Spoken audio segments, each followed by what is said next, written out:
राजनीतिक में समीकरण बदलते देर नहीं लगती, क्योंकि साफ नजर आ रहा है कि कर्नाटक चुनाव जीतने के बाद कांग्रेस पार्टी का हर विपक्षी दल समर्थन कर रहा है, तो दूसरी तरफ मायावती ने कांग्रेस के फैसले पर ही सवाल खड़े कर दिए। लोकसभा चुनाव नजदीक है, मायावती को साथ लेने की बात चल रही है कि कांग्रेस पार्टी हो सकता है मायावती को भी साथ ले।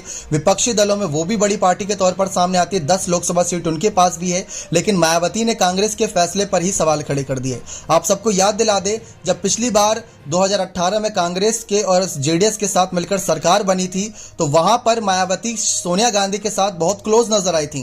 तस्वीरें आपने देखी होंगी, सोनिया, राहुल और बड़े बड़े मंत्री मंच पर नजर आ रहे थे। जब जेडीएस के नेता ने मुख्यमंत्री पद की शपथ ली थी, तो तब एक समीकरण था कि कांग्रेस के साथ मायावती इतना घुल मिलकर थी, लेकिन आज एक समीकरण है कि मायावती उसी कांग्रेस पार्टी पर निशाना साध रही हैं। कर्नाटक में शनिवार को सिद्धारमैया ने राज्य के नए मुख्यमंत्री के रूप में शपथ ली, लेकिन डीके शिवकुमार को उप मुख्यमंत्री बनाया गया, जबकि उनको प्रदेश अध्यक्ष पद की इस बार जिम्मेदारी मिली थी। कांग्रेस में नए मुख्यमंत्री को लेकर कई दिनों तक चली उठापटक के बाद सिद्धारमैया का नाम फाइनल हुआ, लेकिन इन सब के बीच इस फैसले से मायावती काफी ज्यादा चिड़ी नजर आ रही है। दरअसल मायावती ने ट्वीट कर लिखा कि कर्नाटक विधानसभा चुनाव के बाद मंत्रिमंडल में डीके शिवकुमार को उप मुख्यमंत्री बनाकर कांग्रेस ने अपनी अंदरूनी कलह को थोड़ा दबाने का प्रयास किया है, लेकिन दलित और मुस्लिम समाज की उपेक्षा क्यों, जबकि इन दोनों वर्गों ने एकजुट होकर कांग्रेस को वोट देकर विजयी बनाया।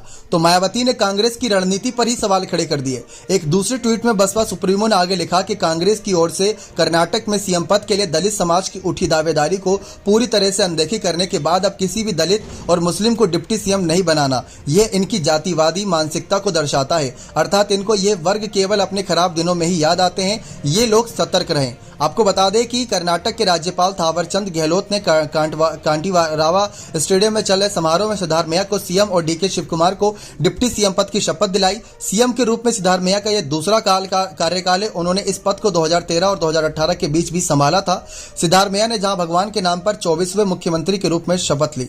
लेकिन आपको बता दें कि शिवकुमार के समर्थन में मायावती नजर आई, लेकिन दूसरी तरफ मायावती अच्छे से जानती हैं कि कांग्रेस पार्टी भी दलित और मुस्लिम के वोट बैंक पर ज्यादा निर्भर करती है, यानी उस वोट बैंक पर जो कहीं न कहीं अन्य पिछले जातियों को लेकर रहता है।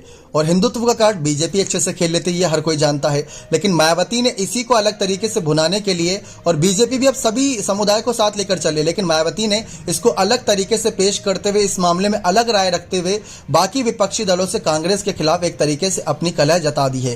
यानी साफ नजर आ रहा है कि लोकसभा चुनाव से पहले बहुत मुश्किल है कि कांग्रेस और बसपा में बनती नजर आए। गठबंधन को लेकर चर्चाएं थी, मतलब जैसा कि हमने आपको बताया कि 2018 में एक समीकरण था जहां मायावती और सोनिया गांधी कितना क्लोज नजर आ रही थी, दोनों एक दूसरे को गले लगाती नजर आ रही थी, खुश थी। ममता बनर्जी भी उस समय थी, राहुल गांधी भी उस समय थे, सब थे। लेकिन इस बार आप देख लीजिए समीकरण इतना बदल गया कि मायावती को बुलाया नहीं गया, केजरीवाल को न्योता नहीं मिला, ममता को न्योता मिला लेकिन वो पहुंची नहीं। तो ये समीकरण बदल चुके हैं लोकसभा चुनाव 2024 से पहले। आपको क्या लगता है कि मायावती का अकेले जाना क्या कांग्रेस पार्टी के खिलाफ फायदेमंद रहेगा, या फिर मायावती के लिए ही नुकसान है? अपनी राय कमेंट सेक्शन में जरूर दीजिएगा। बहुत बहुत धन्यवाद।